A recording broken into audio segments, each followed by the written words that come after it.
부산항의 컨테이너 반출입량이 전날 대비 70%가량 급감했습니다. 일부 학교에서는 비정규직 파업으로 대체 급식이 이뤄졌습니다. 남욱 변호사가 천화동인 1호 지분 상당수가 이 대표 측의 몫이었다고 폭로했습니다. 정진상 실장 영장에는 김만배 씨가 대장동 일당에게 이 대표 측 지분을 여러 차례 언급한 걸로 나타났습니다. 청담동 술자리 의혹을 처음 제기한 김의겸 의원의 대변인 경질을 놓고 당내 갈등이 일었습니다. 신경민 전 의원은 기자 선배로서 좀 나무라고 싶은 생각이 든다고 했습니다. 서울에서 모녀가 숨진 채 발견됐습니다. 생활고로 추정되는데 정부가 복지 사각지대 발굴 체계를 강화하겠다고 밝힌 지 하루 만입니다. 서울 일부 사립초등학교 경쟁률이 23대 1까지 치솟았습니다. 코로나로 복수 지원이 가능해진 덕분인데 일부 학교는 입학 전용료를 현금으로만 받으며 전용료 장사를 하고 있습니다.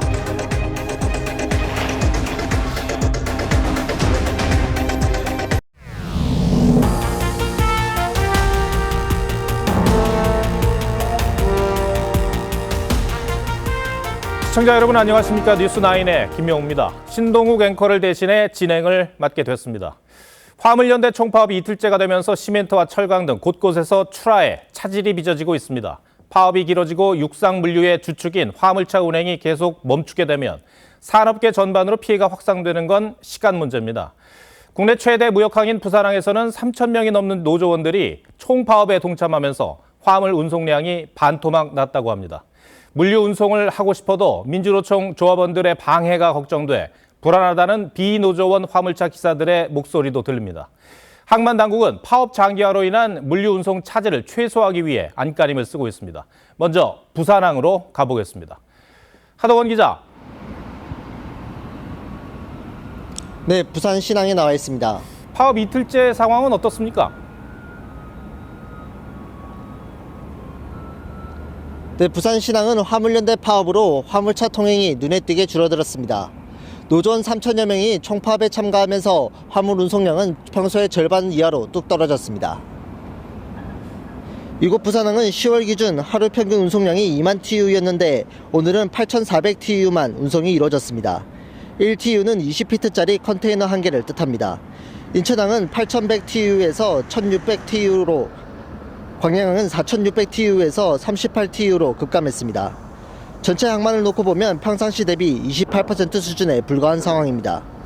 화물 보관 비율을 나타내는 장치율은 60% 정도로 평소와 비슷합니다.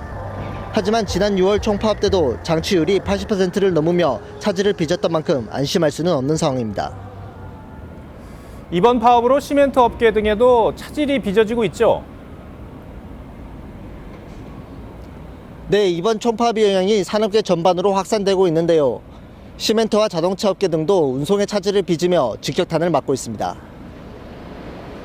충북 지역의 시멘트 업체 3곳은 이틀째 물량 7만 톤의 발이 묶였습니다. 전국적으로도 어제 하루 예정된 시멘트 20만 톤 가운데 1만 톤만 출하됐고 오늘은 출하조차 못하고 있는 것으로 전해집니다. 기아차 광주 공장은 완성차 2,000여 대를 운송하기 어렵게 되자 협력업체 직원 등이 새로 마련한 차고지로 완성차를 옮기고 있습니다. 임시운행 허가를 받아 한 사람이 한 대씩 직접 운전하는 방식입니다. 기아 측은 매일 비슷한 물량의 완성차를 외부로 옮길 계획인데 파업 장기화 시 적치 공간도 부족해 공장 가동이 중단될 가능성도 배제할 수 없습니다. 부산 신항에서 TV조선 하동훈입니다. 이 와중에 학교 급식과 돌봄 업무를 담당하는 전국의 학교 비정규직 노조가 오늘 하루 파업을 했습니다. 정규직과의 임금차별 철폐와 근무 환경 개선을 요구했습니다. 파업의 여파로 전국 3,000여 개 학교 학생들의 식탁 위엔 급식 대신 빵과 우유가 놓였습니다. 학부모들은 비정규직의 처우 개선도 중요하지만 왜 우리 아이들이 볼모로 잡혀야 하는지 답답한 심정입니다. 이태희 기자가 보도합니다.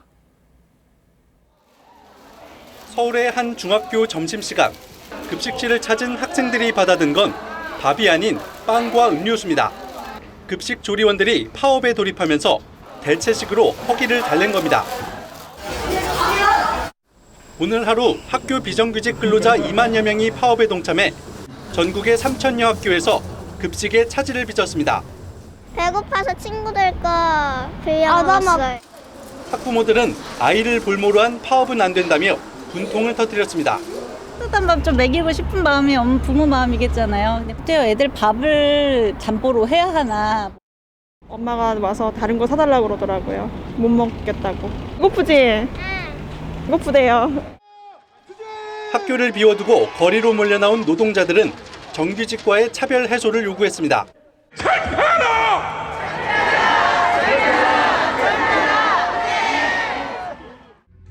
주최 측 추산 8만여 명이 모였는데 코로나 이후 최대 규모입니다. 버스 전용차를 포함한 7개 차로가 차단됐고 집회 참가자들의 도보 행진까지 이어지면서 서울 여의도 일대는 극심한 교통 혼잡을 빚었습니다.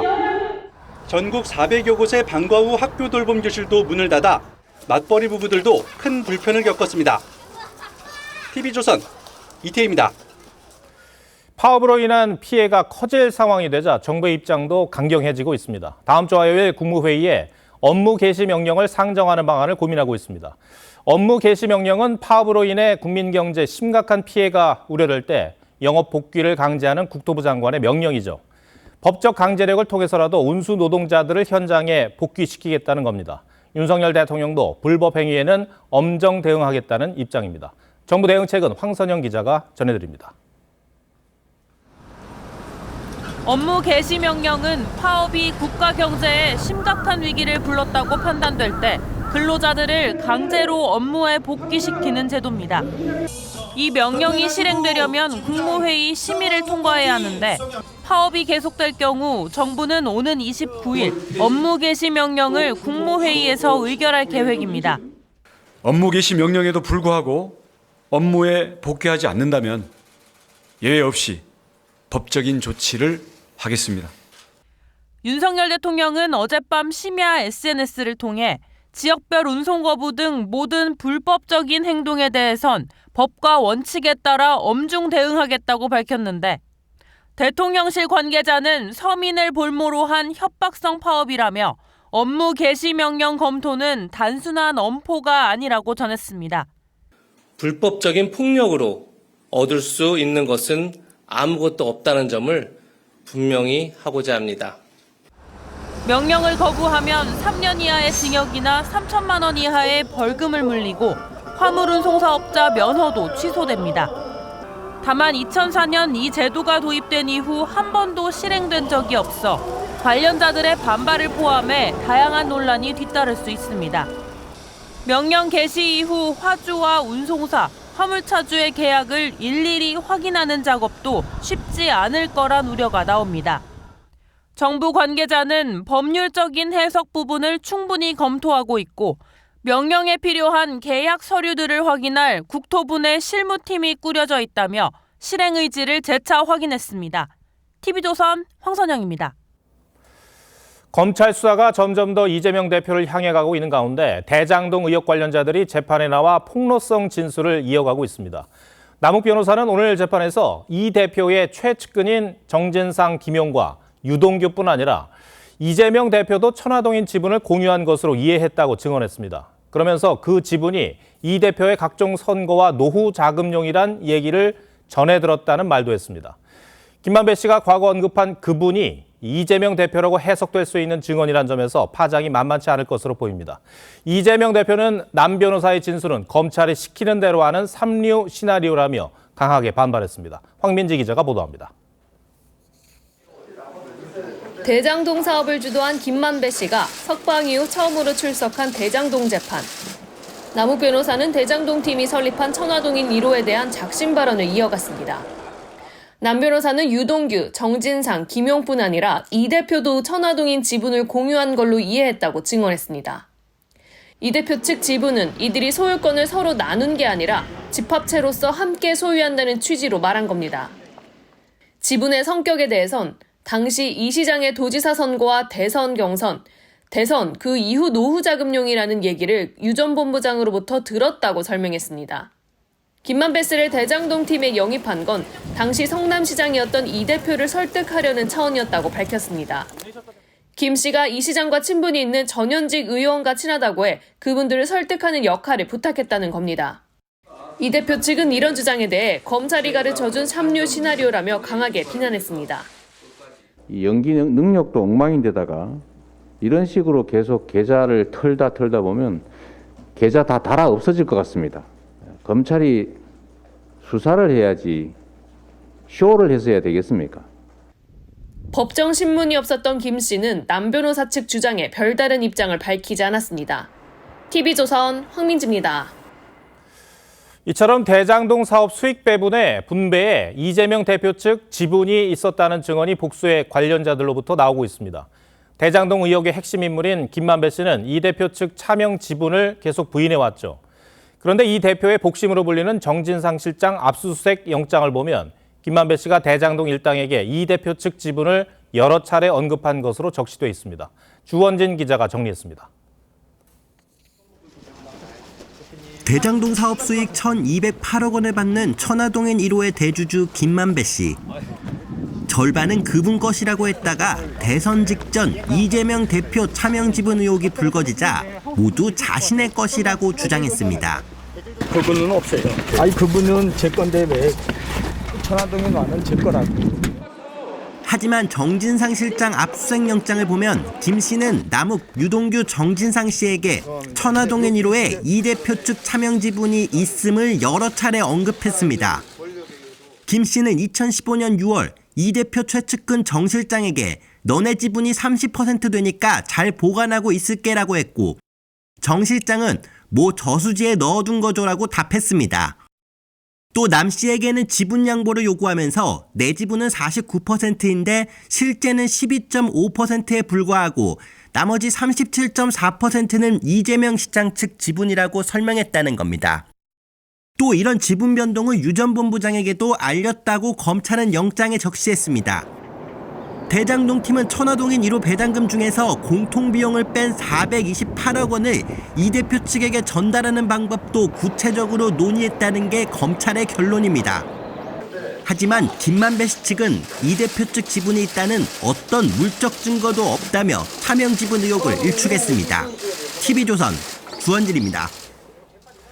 대통령과 법무장관뿐 아니라 유명 로펌 변호사 수십 명이 새벽까지 술을 마셨다는 이른바 청담동 새벽 술자리 의혹은 사실상 거짓인 것으로 결론이 나면서 파장이 만만치 않습니다.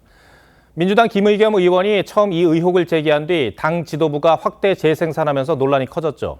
하지만 김 의원이 사과인지 정당한 행위를 했다는 건지 듣기에 이상한 유감 표명을 했을 뿐 민주당은 어떤 사과나 후속 조치를 하지 않고 있습니다. 우리 정치권의 수준이 너무 낮다는 지적이 많이 있었습니다만 이번 일을 그렇게만 치부하고 넘어갈 일인지 생각해 볼 대목이 많아 보입니다. 먼저 한성원 기자가 보도합니다. 김의겸 의원이 국정감사에서 청담동 술자리 의혹을 제기한 지 이틀 뒤 민주당 최고위원회의에서 이재명 대표를 포함한 당 지도부가 술자리 의혹 보도를 함께 봤습니다. 노래를 불렀다는 정보도 알 수 있을 정도로 자세한 내용이 담겨 있어 그 신빙성이 매우 높아 보입니다. 전담 TF를 구성해 진실을 밝히자는 주장에 무리한 도박적 발언도 했습니다. 반드시 TF를 구성해서 실체적 진실을 밝히는 것이 바람직하다고 생각합니다. 박홍근 원내대표는 특검 수사까지 거론했는데 이들 중 누구도 사과하거나 책임을 인정하지 않았습니다. 친야 성향 인사들도 의혹을 기정사실화하며 대정부 공세 동력으로 활용했습니다. 황교익 씨는 SNS에 사실을 확인해 줄 수 있는 사람이 수백 명은 좋게 된다며 분명한 국정농단이고 윤석열은 탄핵돼야 한다고 썼습니다. 국민의힘은 민주당이 당 차원에서 가짜뉴스를 확대 재생산했다며 책임을 요구했습니다. 민주당은 지도부까지 가세해서 제2의 국정농단이라며 융단 폭격을 퍼붓습니다. 민주당 지도부가 흑색 김의겸 선생 각본, 이재명 연출의 청담동 뻥자리 연극에 주연, 조연으로 출연한 것으로 무거운 책임을 져야 마땅. 한동훈 장관도 민주당 지도부에 사과를 요구했습니다. 선량한 국민들 상대로 거짓말하면서 해코지 하고 다니실 겁니다. 앞으로 그렇지 못하시게 제가 확실하게 법적 책임을 이번에 묻겠습니다. 특히 김 의원에게 법적 책임을 묻겠다고 한 한 장관이 동조자들에 대해서도 법적 조치에 나설 가능성도 있습니다. 특정인을 대상으로 한 가짜뉴스의 경우 단순 유포자도 명예훼손 처벌 대상이 될 수 있습니다. TV조선 한송원입니다. 이 문제와 관련한 민주당 상황 더 전해드리겠습니다. 아시는 것처럼 김의겸 의원은 민주당의 대변인을 맡고 있습니다. 국회 제1정당의 대변인이 이런 대형 거짓말 사건의 당사자가 되면서 민주당 내에서조차 대변인직에서 사퇴시키고 징계도 해야 한다는 주장이 나오고 있습니다. 하지만 친이재명계 일색인 지도부에서는 그럴 생각이 없어 보입니다. 계속해서 정민진 기자가 보도합니다. 어제 SNS를 통해 조건부 유감 표명을 한 김의겸 의원은 오늘도 대변인 역할을 수행했습니다. 당 안팎의 대변인직 사퇴 요구에 대해선 따로 고민하고 있지 않다며 일축했습니다. 술자리 발언 관련해서 책임을 져야 한다. 어제 제가 입장문 낸 걸로 가름하겠습니다. 하지만 김 의원을 경질해야 한다는 주장이 비이재명계를 중심으로 이어졌습니다. 같은 기자 제가 선배로서도 그렇고 좀 나무래고 싶은 생각이 들고요. 대변인 정도는 그만두는 것이. 당 대변인을 지낸 호남 출신 의원도 김 의원 스스로 거취를 결정해야 한다는 의견이 대다수라고 당내 분위기를 전했습니다. 당내에서는 천담동 술자리 거짓 폭로에 이은 주한이유 대사 발언 왜곡의 책임까지 물어 징계해야 한다는 주장들도 나옵니다. 하지만 이재명 대표를 비롯한 지도부는 김 대변인을 재신임하기로 결론냈습니다. 당 지도부의 한 의원은 김 대변인은 이 대표의 사법 리스크에 잘 대응하고 있다며 이 대표가 가장 신뢰하는 대변인이라고 했습니다.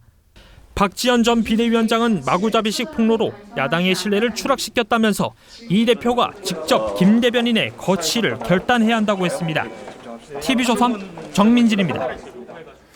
이 문제와 관련해 첫 제보를 한 첼리스트의 남자친구를 공익신고자로 인정하는 것을 검토하겠다고 한 전현희 권익위원장도 비판에서 자유롭지 않아 보입니다. 전 위원장은 정치적 논란을 피하기 위해 회피 신청을 했다고 밝힌 바 있지만 3차례나 관련 보고를 받은 것으로 드러나 거짓말 논란을 낳고 있습니다.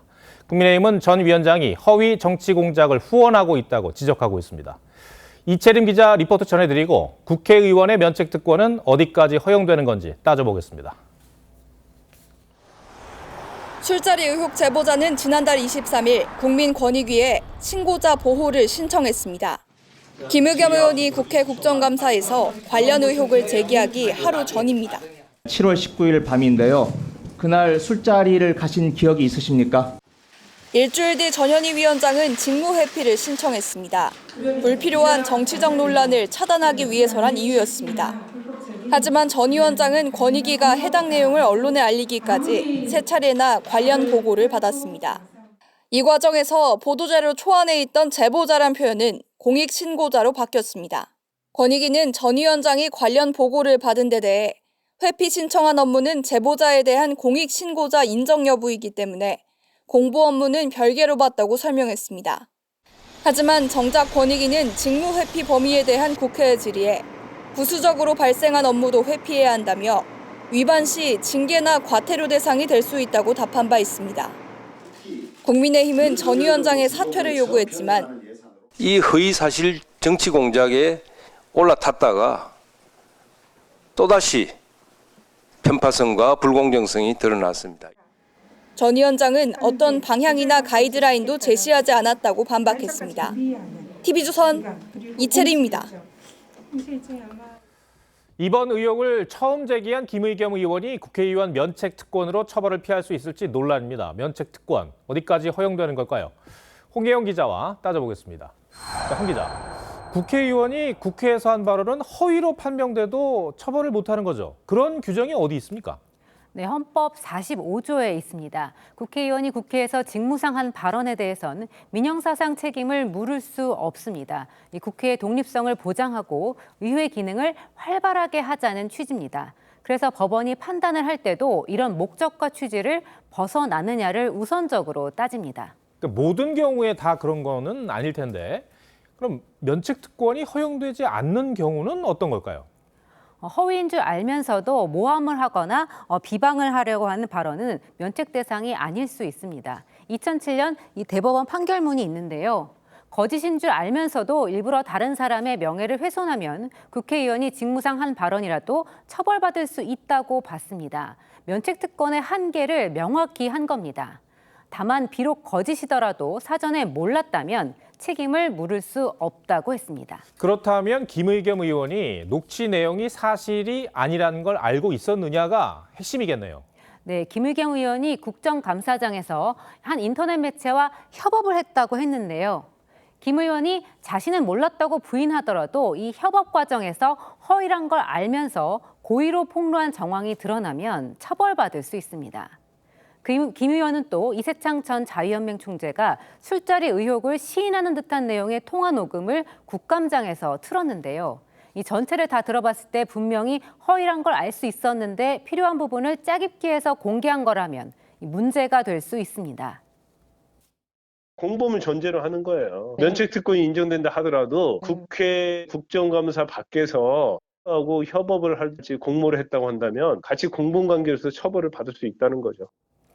앞으로 수사기관이 이런 부분들을 얼마나 입증할 수 있느냐가 관건입니다. 이런 경우 다른 나라에서는 어떻게 합니까? 일부 나라에서는 이 면책특권의 부작용을 최소화하려는 장치를 두고 있습니다. 이 독일의 경우 비방하기 위한 모욕에 대해선 면책특권을 적용하지 않습니다. 이 프랑스는 명예훼손을 당한 공무원은 국회의원에게 책임을 묻는 대신 국가에 손해배상을 청구할 수 있습니다. 우리도 제한할 필요가 있지 않을까요? 네, 국회 개혁을 논의할 때마다 폐지 논쟁이 있었습니다. 민주당 이재명 대표도 경기도지사 시절 이 조폭 연루설을 제기한 국민의힘 김용판 의원을 비판하면서 면책특권을 제한하자고 주장했습니다. 네, 알면서 이렇게 정치적 목적으로 음해를 한다든지 허위사실을 공표한다든지 뭐 이런 문제들에 대해서는 제한하고 책임을 물어야 된다는 생각이 저도 많이 공감합니다. 국민들께서 국회의원들의 면책특권도 일부 제한해야 되지 않나요? 하지만 이 면책특권을 폐지하거나 제한하는 건 개헌을 해야 하는 사안이라 현실적으로는 쉽지가 않습니다. 네, 정말 이 아니면 말고식 폭로, 이 무책임한 이런 폭로가 반복되니까 국민들 정말 피곤합니다. 알겠습니다. 홍 기자, 잘 들었습니다.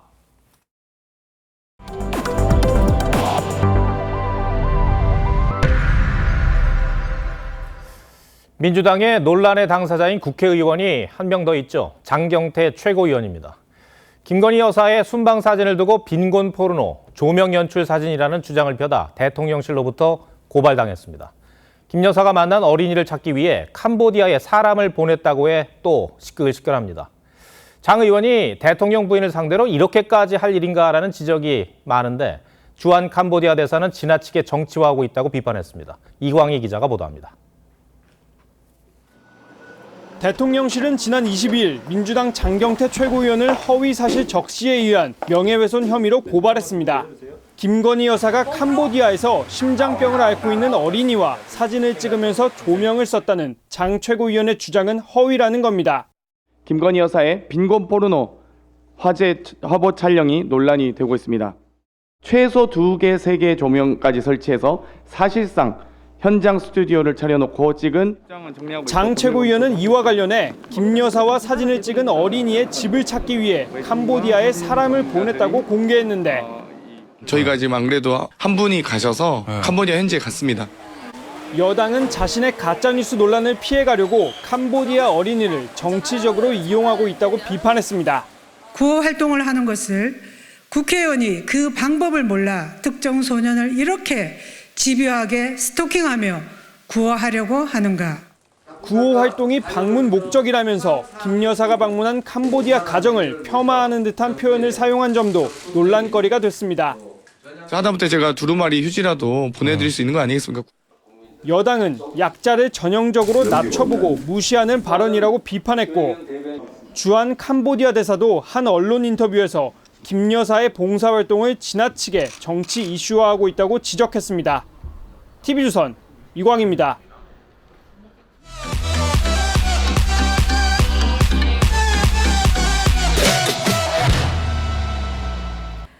거리 응원 뒤 우리 국민이 보여준 시민의식도 빛났습니다. 전국 거리 응원에 시민 수만 명이 운집했는데 걱정했던 사고는 없었고 뒷정리도 말끔했습니다. 거리 응원에 한지은 기자가 함께했습니다. 붉은 옷을 맞춰 입은 시민이 축구대표팀 응원 구호를 목청껏 외칩니다. 응원복을 흔들며 신나게 춤을 추고 두 손을 모으고 골도 기원합니다. 결정적인 순간마다 함성과 탄식이 이어졌습니다.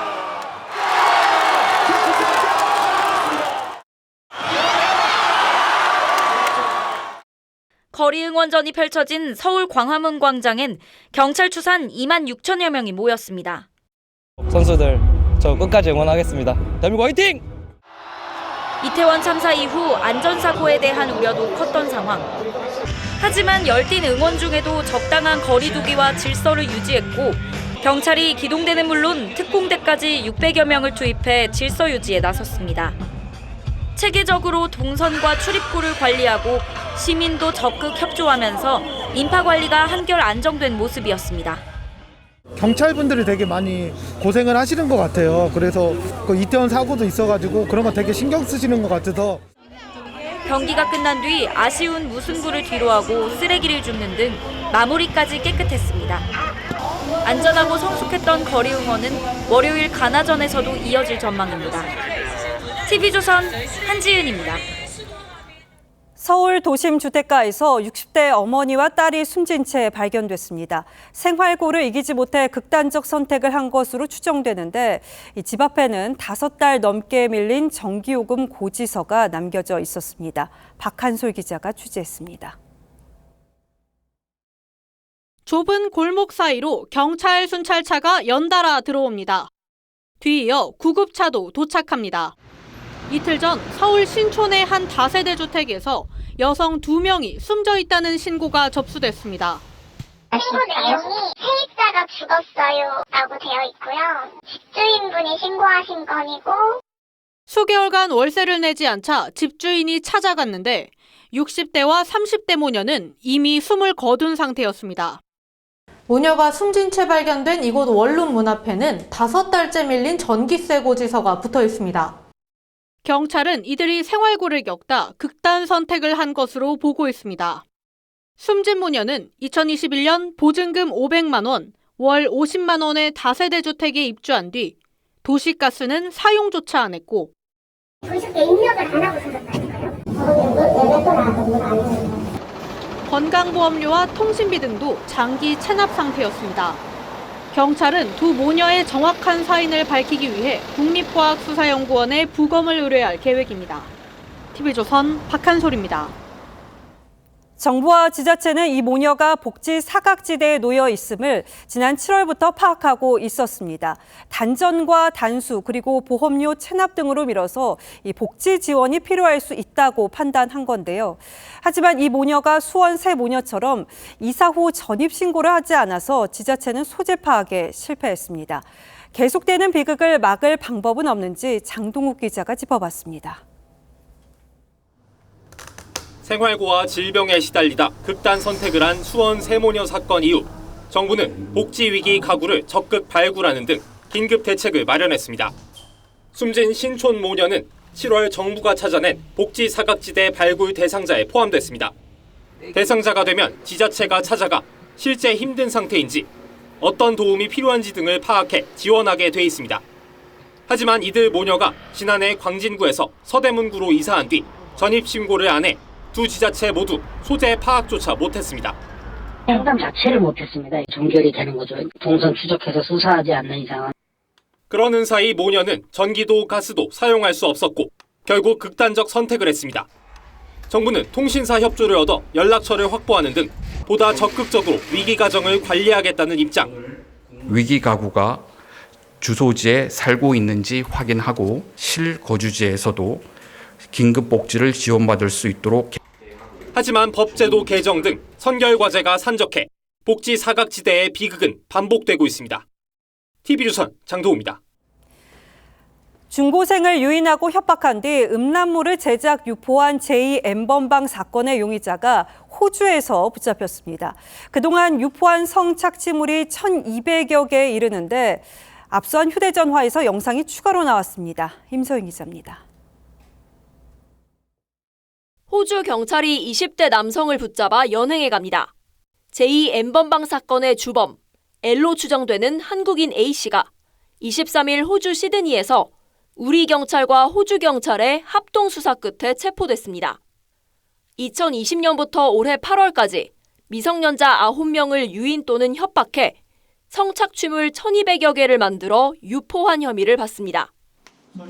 A씨는 검거 직후 범행을 부인했는데 압수수색을 통해 확보한 휴대전화에서 추가 영상 등 관련 증거가 나왔습니다. 유포되고 있지 않은 그리고 피해자들이 얘기하지도 않은 영상물까지 확인이 돼 피해자와 연결이 됐던 텔레그램 계정도 확보가 됐습니다. 경찰은 함께 성착취물을 만들고 유포하거나 피해자 신상 정보를 퍼뜨린 6명도 구속했습니다. 지금까지 제2 N번방 사건과 관련해 경찰에 붙잡힌 사람은 모두 26명입니다. A씨는 현재 호주에 구금된 상태로 현지 경찰은 자국에서 범행이 이뤄진 만큼 자신들이 재판정에 세워 처벌하겠다는 입장입니다. 향후 경찰은 범죄인 인도 요청을 통해 A씨에 대한 국내 송환을 추진할 예정입니다. TV조선 임서인입니다. 한 게임 회사가 만든 코인이 국내 가상자산 거래소에서 퇴출될 위기에 놓였습니다. 당초 계획보다 더 많은 코인을 유통했다는 게 이유인데 게임사 대표는 억울하다고 반박합니다. 하지만 지금 이 순간 누구보다 고통스러운 사람은 투자자들이겠죠. 정준영 기자가 보도합니다. 게임 회사 위메이드가 만든 코인 위믹스와 계열사 주식에 4천만 원을 투자한 김모 씨. 게임 코인이 유망할 거란 기대감에 일부 결혼 자금까지 투자했지만 하루아침에 날벼락을 맞았습니다. 차트를 보고 있었는데 갑자기 급락을 하기 시작하는 거예요. 저한테는 진짜 큰 돈이기 때문에 좀 많이 어려웠습니다. 국내 5대 거래소 공동협의체가 다음 달 8일 오후 3시부터 위믹스 거래를 종료하겠다고 예고한 겁니다. 공시보다 더 많은 가상화폐를 유통했다는 게 그 이유입니다. 공포에 빠진 투자자들이 코인을 내다 팔자 가격이 3분의 1로 쪼그라들면서 시총 3천억 원이 증발했습니다. 위메이드와 계열사의 주식도 30% 가까이 폭락했습니다. 위메이드 대표는 긴급 기자회견을 열고 코인 유통 계획을 제출받은 거래소 업비트에 갑질이라고 반박했습니다. 유통량을 따져야 할 근거도 기준도 명확하지 않다는 주장입니다. 유통 계획이 없는 코인이 부주기수입니다. 사회적인 재산을 다루는 회사입니다. 그런 회사가 이렇게 갑질을 하고 불공정하게 하는 행위는 사회악이라고 저는 생각합니다. 위메이드는 위믹스 거래 종료를 막아달라고 법원에 가처분을 신청하는 한편 이번 결정을 내린 거래소를 상대로 형사 고소하는 방안을 검토하고 있습니다. TV조선 정준영입니다. 서울 아파트값이 끝없이 추락하고 있습니다. 서울 비강남권에서 소형 아파트 가격이 속속 10억 원대 밑으로 떨어지고 있는데요. 정부의 규제 완화 정책이 아직 먹혀들고 있지 않은 데다가 금리 인상 기조까지 겹쳐서 당분간 집값 하락은 불가피할 전망입니다. 보도에 백대호 기자입니다. 서울 성북구의 한 아파트. 전용 59제곱미터가 지난해 9월 10억 6,700만 원에 거래돼 최고가를 찍었는데 지난달 7억 5천만 원까지 내려갔습니다. 평당 가격이 4,268만 원에서 1년 사이에 30% 가까이 떨어진 겁니다. 지난달 서울 강북 지역 아파트 평균 매매가는 9억 9,500여만 원으로 지난 2월 이후 8개월 만에 9억 원대로 돌아섰습니다. 한강 이남의 비강남 지역도 상황은 마찬가지. 전용 59제곱미터가 최대 12억 원에 거래됐던 서울 강서구와 관악구의 한 아파트가 1년여 만에 각각 3억 원 넘게 떨어졌고 강남 4구로 불리는 강동구의 한 아파트도 최고가 대비 4억 원 하락해 8억 2천만 원에 거래되는 등 강남 3구를 제외하고는 이른바 10억 원 클럽에서 속속 이탈하고 있습니다. 서울 아파트값도 3주 연속 최대 하락폭을 경신하고 있습니다. 한국은행이 긴축 속도 조절에 나서긴 했지만 사상 첫 6연속 금리 인상에 이자 부담은 눈덩이처럼 불어난 상황. 집값 하락세는 한동안 이어질 전망입니다. 최근 전셋값마저 급락하는 등 집값 하방 압력이 더 커진 상황이라 얼어붙은 투자 심리가 풀리기까지는 상당한 시간이 걸릴 전망입니다. 정부는 거래 절벽에 따른 국민 부담을 줄이기 위해 보유세 인하를 국회에서 꼭 관철시키겠다고 밝혔습니다. TV조선 백대호입니다. 이번 주 전국의 사립초등학교가 합격자를 발표했습니다. 이 코로나로 복수 지원이 가능해서 마음만 먹으면 원서를 수십 개도 쓸 수 있었습니다. 덕분에 서울의 한 학교는 23대 1을 기록할 정도였습니다. 입학 전용료 수익이 상당했을 것 같은데 이 전용료를 현금으로만 받아서 논란을 낳기도 했습니다. 신경희 기자가 취재했습니다. 서울의 한 사립초등학교. 학부모들이 아이 손을 잡고 2023학년도 신입생 입학 등록을 합니다. 상대가 됐는데요. 이게 웬 복이냐 그러면서. 사립초 입학 경쟁률이 해마다 높아지면서 이번 주 초 합격자 발표 때 마음을 졸였다는 학부모도 많습니다. 요번에 1인 일이 있었어요. 마음을 보낼 것 같은 느낌? 특히 지난해 서울의 사립초 경쟁률은 11.7대 1로 코로나 이전의 6.5배에 달합니다. 코로나로 비대면 추천 방식으로 바뀌면서 중복 지원이 가능해졌기 때문입니다. 올해는 공립초의 대면 수업이 부활하면서 사립초 인기가 수그러들 것이란 예상도 나왔으나 주요 사립초 경쟁률은 이미 지난해를 웃돌아 23대 1에 달하는 곳도 있습니다. 1,416명이 접수했어요. 전체는 22대 1, 23대 1 정도 되겠네요. 이런 인기의 편승에 입학 전용료 3만 원을 현금으로만 받은 학교도 있습니다. 전문가들은 공립초교도 팬데믹 출구 전략으로 학사 관리와 돌봄에 적극 나서야 할 때라고 지적합니다. 학부모들의 요구에 민감하게 대응하려는 그런 교사나 학교 당국의 노력이 좀 있어야죠. 교육당국은 이르면 내년부터 다시 대면 추첨으로 바꾸는 방안을 검토 중입니다. TV조선 신경입니다. 한국전력 적자가 눈덩이처럼 불어나고 전기요금 오를 수 있다는 내용은 이미 전해드렸습니다. 그 배경엔 이 재생에너지 사업의 이상한 가격 구조가 있는데 국제에너지 가격이 오르면서 오히려 이 태양광 사업자들이 3천억 원을 추가로 벌어들였습니다. 장혁수 기자가 단독 보도합니다. 지난 겨울 한파와 뒤이은 러시아 우크라이나 전쟁으로 급등한 국제 LNG 가격. 그 여파로 국내 주 발전 원료인 LNG 발전 비용이 늘었고 발전사가 한전에 납품하는 전력 도매 가격 S&P도 크게 올랐습니다. 하지만 LNG 가격과 무관한 태양광 사업자들은 더 많은 이득을 본 것으로 드러났습니다. 실제 지난해 11월부터 10달 동안 태양광 사업자들은 계약 가격보다 2,953억 원을 추가로 벌어들인 것으로 나타났습니다. 재생에너지 사업자들은 S&P가 계약한 고정가격보다 높으면 공급 가격을 올려받고 낮아져도 고정가격을 그대로 보장받는 제도 탓입니다. 태양광 발전에 드는 비용은 동일했지만 LNG 가격이 올랐다는 이유로 한전에 더 비싸게 전기를 판 겁니다. 무리한 재생에너지 정책으로 태양광 사업자들이 수천억 원의 추가 수익을 얻었습니다. 결국 감사원이 문재인 정부의 신재생에너지 전반에 대한 감사에 착수한 것으로 알려졌습니다. 특히 태양광 사업자들의 추가 이득에 대한 산업부의 관리가 적절했는지를 중점적으로 들여다보고 있습니다.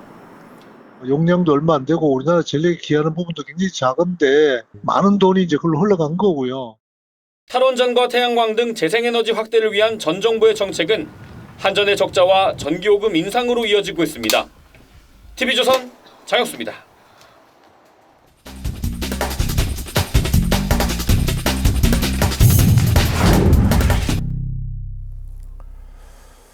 요즘 미래 핵심 기술로 양자 기술이 각광받고 있습니다. 그런데 이런 신기술일수록 관련 인재를 양성하는 데는 어려움이 많습니다.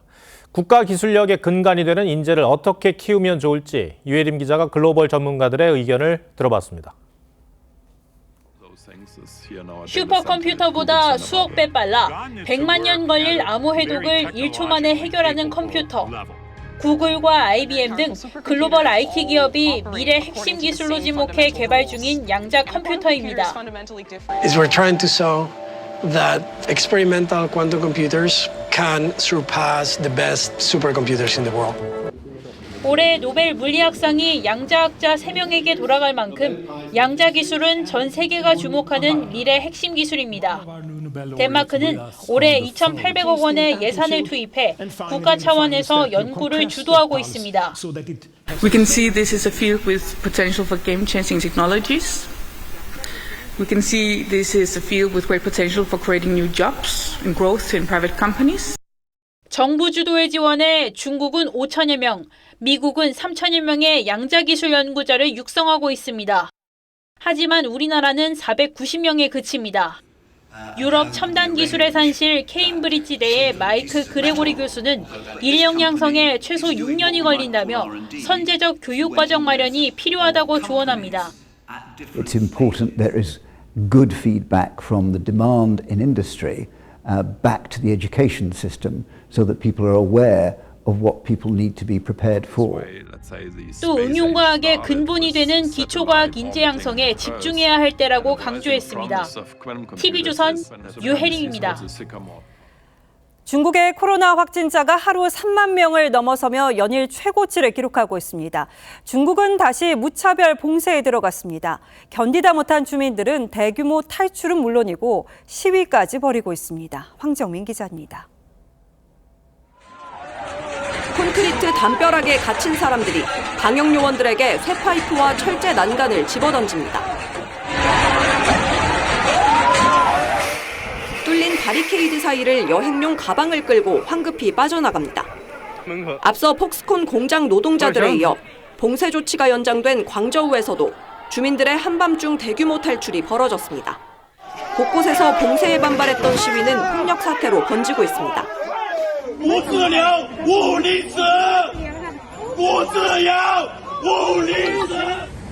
하지만 매일 늘어나는 확진자 수에 중국 당국의 봉쇄 옥죄기는 더 심해지고 있습니다. 하루 확진자가 1,000명을 넘어선 베이징은 아파트 밖 외출이 금지되면서 번화가에도 인적이 끊겼습니다. 불안해진 주민들은 사재기에 나섰고 쇄도하는 식료품 주문에 마트 배달 서비스도 마비됐습니다. 지방정부들은 속속 외지인이 오지 못하도록 방역 빗장을 걸고 있습니다.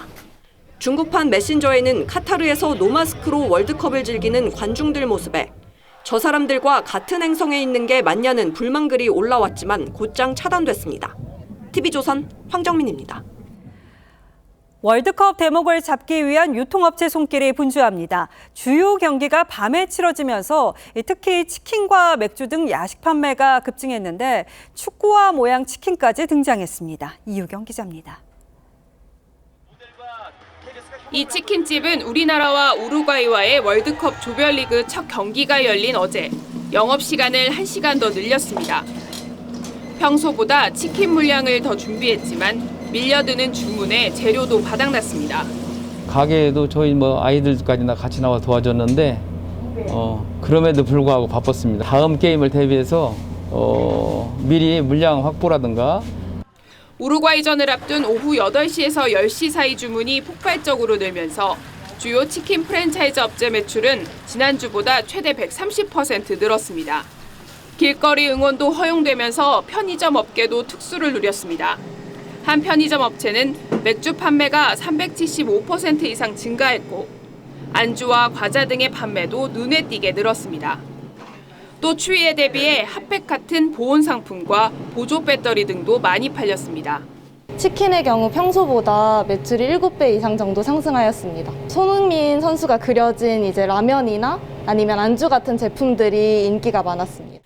축구화를 본뜬 치킨에 축구공 모양 주먹밥도 등장했고 맥주 업체도 대형 스크린으로 경기를 즐길 수 있는 매장을 운영하고 나섰습니다. 뜨거워진 응원 열기에 월드컵 특수도 살아나고 있습니다. TV조선 이유경입니다.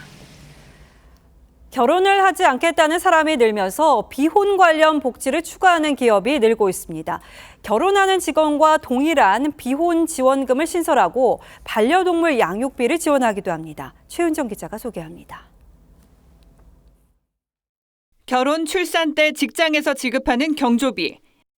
이와 대비되는 미혼 경조비가 늘고 있습니다.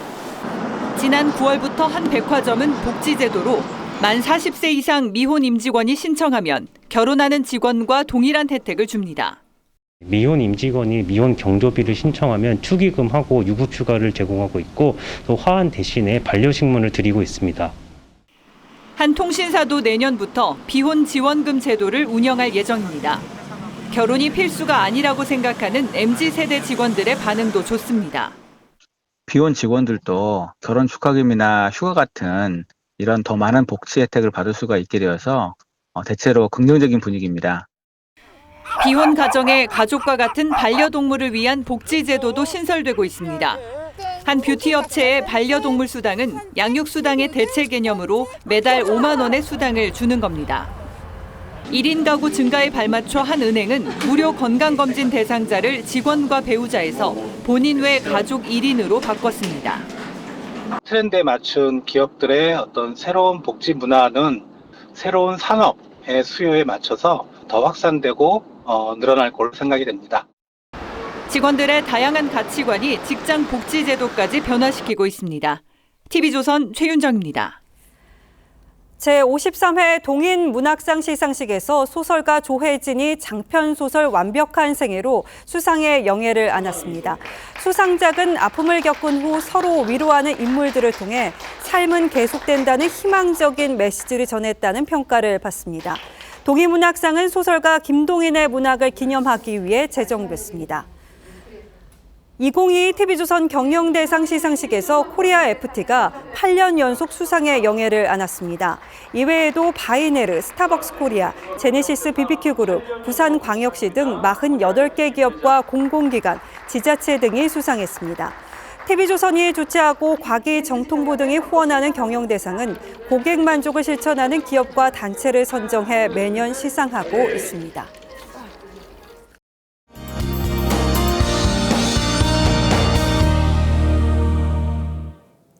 밤사이 중부와 전북 지역에서는 짧고 강한 비가 한 차례 정도 지나겠습니다. 강수량 자체는 적겠는데요. 다만 천둥, 번개와 우박이 동반되면서 다소 요란할 수 있겠습니다. 비가 그친 뒤에는 날이 부쩍 추워지겠습니다. 이번 주말 따뜻하게 입으셔야겠는데요. 내일은 오늘보다 10도가량 기온이 떨어지겠고요. 일요일 아침에는 영하권 추위가 찾아오겠습니다. 강원 영동 지역에는 강풍특보가 내려졌습니다. 내일까지 전국적으로 바람이 강하게 불겠고요. 서쪽 지역에서는 오전까지 황사가 나타나겠습니다.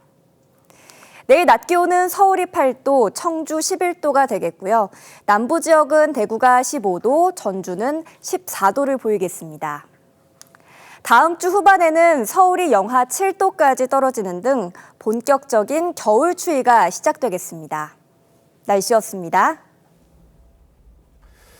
11월 25일 금요일 뉴스9 마치겠습니다. 시청해주신 여러분 고맙습니다.